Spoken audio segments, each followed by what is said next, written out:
going on, everybody? I am Ty here at Honda Frontneck, and we back at it again with Feature My Ride. Today, man, we got a nice one today. Today, this is Austin. Austin, let them know where you're from and what kind of car you got here. I'm out from Winsville. I got one of the rarest Hondas that Honda ever made. Okay. It's a Honda Prelude Type S, 1997. Nice. Straight from Japan. It came with the H22A engine, higher horsepower, limited slip differential, ACTS system. I mean, it's the best technology Honda made in the 90s. Wow. So how long you had this ride? This one I've got in February. This was always a dream of mine. I've had 4 of them, actually, all from the United States. And I was Same year? Same exact car. Okay. Yeah, all black. Actually, I had one white one, but we don't talk about that one.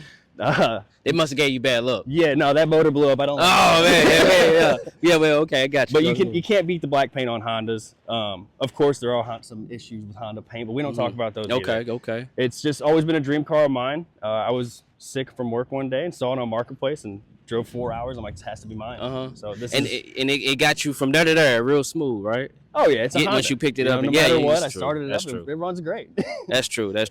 What age you say that dream kind of like flipped in your mind? I was 15 when I got my first Honda Prelude. I got it on trade, doing some work for a guy. Knew nothing about him. Didn't even know Honda made the Prelude, but I knew it was a 5-speed. That's all I cared about. It was 5-speed and it was black. Yeah. So ended up wrecking that one. Okay, just having fun, just 16, I was silly. Hey, well, Got another one. That motor blew up. Took the motor out of the wrecked one, put it into that one. Wow. And I've loved them ever since. And just keep going at it again. Oh, I can't stop. Nice. So you got any other future plans with your Prelude? This one, no. This one's too much of a unicorn for me. It's the Type S. They didn't make a lot of them. My journey with this car right now is just sourcing factory parts. I'm on the Japanese eBay trying to on the Google Translate find the parts and put it back to how it was when it left the factory, and then have someone else enjoy it one day. That's nice. So that the new Prelude is coming back out. It's coming back out. What's your take on like the new one? What it looks like? I think at first glance it's a miss on Honda. Okay. That's not really what these cars were. We love these 90s Hondas for the 5-speed, for the manual, for the rawness of the car, with also being reliable and fun to drive. You think they just kind of going too futuristic with it? Yeah, you've seen this with the Toyota Supra as well, where whenever they first released it, it was an only automatic. There was a big uproar, and then they released the manual after. So we hope that Honda does that as well and gets rid of that CVT. Gives us Prelude enthusiast the car we want. All right, cool. Hey, Austin, show us some more about this Prelude you got here, bro. Man, the coolest thing that I love about it, and it's one thing I always wanted in all my old Preludes, is the Alcantara and leather seats. Okay. These only came in the Type S's. To find seat covers for them is very difficult. They're very expensive. The driver's seat is in okay condition. I like to keep a different seat in there, but for this occasion, I went ahead and threw the Alcantara in. But to have Alcantara in leather like this in the 90s in a Honda is just such a cool thing. And you see it in so many other things, especially, we have power folding mirrors. And that's pretty much the extent of the luxuries in the car. Well, I guess climate or electronic dual climate control, all 97. It sits so low. You have any issues getting in and getting out? Yeah. There's a process to it. It's a lot of hand placement and getting up and shimmying. Let me see. Give me an example. Let me see. All right, so I'm going to give you the same thing I gave my mom when she first got in it. There we go.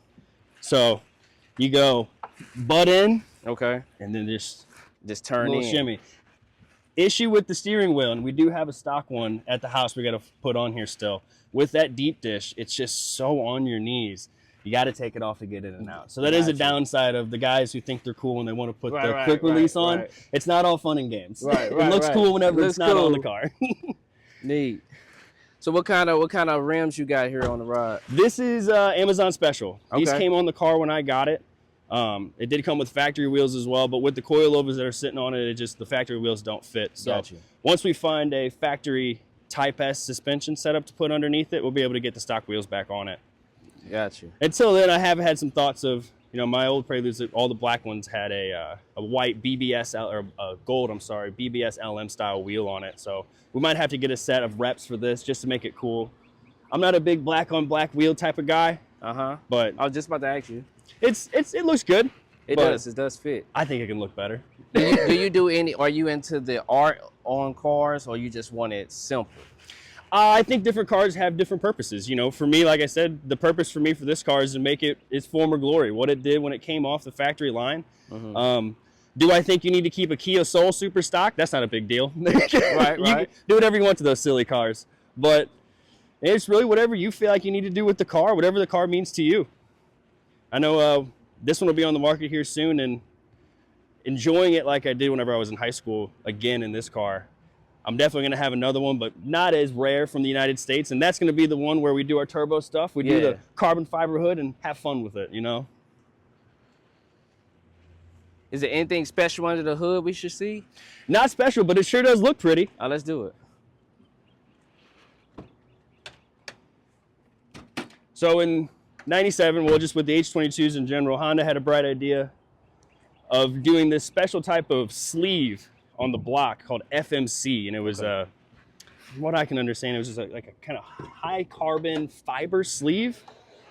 And it doesn't work really well. An issue with these cars is that sleeve goes bad, the piston rings wear through it, you start burning oil pretty bad. This one, thankfully enough, has no issues burning oil. It's a beautiful car. You can't really see too much of the cool stuff. Like I said, we do have the ATTS system, which is working, which what that's doing is when you're going into a turn, it's gonna start spinning that outside wheel faster to really give you a cool, almost rear wheel drive feel on the car. The special thing about this one, you know, it is a red top. It's not just a fancy name. It comes with a higher compression ratio. It's pumping 220 horsepower versus the 200 that came in the United States cars. Other than that, That's why it's definitely your unicorn for sure. oh yeah. The motors are surprisingly easy to find. There's a lot of people that swap them into cars. I know it was always a dream of mine to swap one in, but to get it mated to the LSD transmission with the ATTS system working is definitely a rare thing. Now, with your first Prelude, would you say this one looks better than the other one? The first one, yeah. I was 16. I got the silly halo headlights. I plasti dipped the wheels white. You know, I did everything wrong. That's that the we OG. make fun of. We called it snake eyes. It was terrible. It was, but every car guy has to go through that. You got to destroy at least one car so you know what a good car looks like. Exactly. How often do you ride this? Anytime the kids ask. This is it's fun just because it has the rear bucket seats. The kids love it as much as I do. So if we're just going to the store and they're like, Dad, I want to take the Prelude, we're going to take the Prelude. That's got to be cool. It's a great time. It's fun to, you know, have them fall in love with the cars in the car that made me fall in love with them. Did you have any, besides the Prelude, any other car that you had a dream about driving? Is there something else on the list? It's probably going to be into my next dream. I had a white Honda Civic EK. It was a 96, a hatchback. Supercharged DC D17, I believe is what the motor was. So I think that's my next one after this one's gone is probably an EK, maybe a turbo situation. But definitely a love for the 90s Hondas. That's where I think I'll always have that. Wow. Of course, one day if I win the lottery, there will be an NSX or two in my garage. In your garage. Yeah. Well, cool, man. I like the ride. I like the, the new one coming out. It's good to see the OG, the originals out here, still rocking on the road. And yes, man, it's nice to meet you. And thanks for joining. No, I appreciate it, man. Whenever you guys get a Blackwood or the Prelude in, when they first get launched, we'll have to get this thing back in here and do a little side-by-side. Let's do a little side-by, yes. I love it. Let's do a side-by-side comparison there. I like that. All right, cool. All right, Austin, well, it was nice to meet you, man. And it's nice to see your ride, man. It's just a nice ride, man. It's very original. And hopefully see you soon, man. I appreciate it. See you then, too. All good. Yeah, we go. Thank you. All right, go ahead. See you, buddy.